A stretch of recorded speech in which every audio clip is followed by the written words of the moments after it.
a form of language? Absolutely.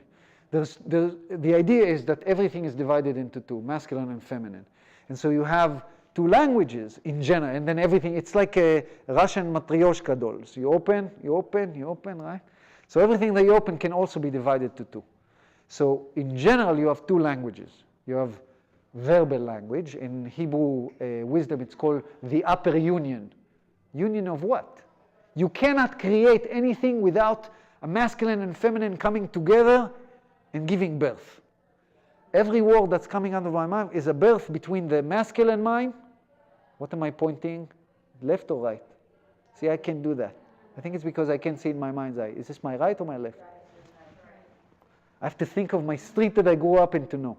So this is my right. So left masculine mind, a marriage between my masculine mind and my feminine mind creates the speech. When you know something intellectually through the masculine mind, you think about it. You know, but you know only intellectually. A doctor that delivered 1,000 babies, a male doctor, does not know birth. Only if you experience birth, you know birth. That's the feminine mind. And so the upper union is verbal language. The bottom union in Hebrew wisdom is action.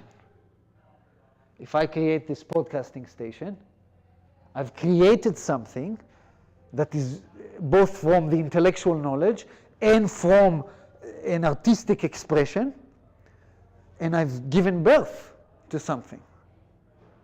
And that's the lower union. So the same with language. You have the output of the mind, which is either words or a perception, knowing of sort. And you have action. And with language, it's the same. You have the verbal language, and you have physical language. So dance is a form of a physical language. And now you can divide the physical languages into a masculine language. You know, his body language was very masculine. When you screw a screwdriver, when you screw a screw using a screwdriver, if you don't hold it straight in a straight line to the screw, if you go sideways, it falls. So you have to be very linear, very masculine, right? It's a form of language. If you want to speak to hardware, you have to be, but you also have to have the touch, the feminine. Everything is both.